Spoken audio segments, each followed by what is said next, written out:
See, you have to understand cinema is a bit of reality and a bit of being unreal. तो दोनों के बीच का एक जो realm होता है वो सिनेमा है, कभी यथार्थ, कभी जीवन से के नज़दीक और कभी कुछ काल्पनिक होता है. But they also say that sometimes truth is stranger than fiction. बहुत सारी चीज़ें ऐसे आम जिंदगी में होती हैं, आप सिनेमा में दिखाएंगे यार ऐसा नहीं होता है, लेकिन ऐसा होता है. So I have put it in that realm where it's very interesting. आप जब कहानी में इन्वॉल्व हो जाएंगे तो फिर आप नहीं सोचेंगे एनेस्थीसिया अवेयरनेस, आपको लगेगा फिल्म देखते हुए आपके साथ ही हो रहा है.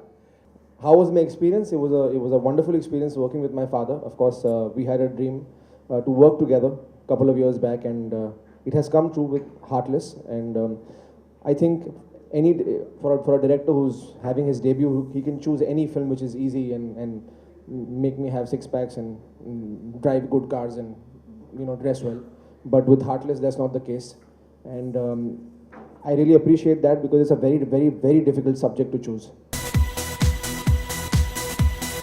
Different love stories goes through different phases in life. उनमें से एक ये हो सकता था, मुझे ऐसा लगा कि ऐसा भी हो सकता है. So that's why I found it very interesting. Well, no, the thing is that I've never thought about acting before. Never thought I would come to India. But I did it, and I'm here. I don't know what I'm going to do in the future, if I'm going to continue acting or I'm going to continue doing graphic design. Sure, I would love to if I get that opportunity. But as of right now, I don't know. Excited हूँ और excited इस बात का हूँ कि एक तो film release हो रही है 7 फेब को, और दूसरा कि यार लोगों का पॉजिटिव रिस्पांस मिलना बहुत ज़रूरी है फिल्म के लिए. और म्यूज़िक तो is touch wood doing so well, और फिल्म के प्रोमोज को लेकर भी लोग बहुत एक्साइटेड हैं. One of the top 10 directors that are country is going to have very soon, ऐसा मुझे लगता है, ऐसा मेरा मानना है as an actor. I think इतना डिफिकल्ट सब्जेक्ट चूज़ करना और अपने पहले डेब्यू में डायरेक्शन के डेब्यू में एक ऐसी film banana, I think it's commendable. And I really मैं दुआ करता हूँ, आशा करता हूँ कि लोग उसे अप्रिशिएट करें. बोलो. I think it's the story. Before even the story, actually, to be honest, when Shekharji had asked me, because I've never done a film before,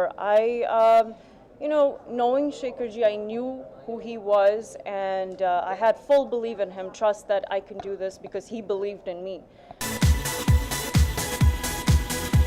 I think मेरी हैसियत नहीं है उनसे आर्ग्यू करने की. I think he is had far more experience as an actor in this industry. और लेकिन हाँ, ये ज़रूर होता था कि मैं डैड को बोलता था, जब हमारे सीन्स होते थे साथ में, तो मैं उनसे कहता था कि मुझे ये शॉट दे दो यार, ये शॉट मुझे बहुत पसंद है. उस पर बहुत आर्ग्यूमेंट्स होते थे.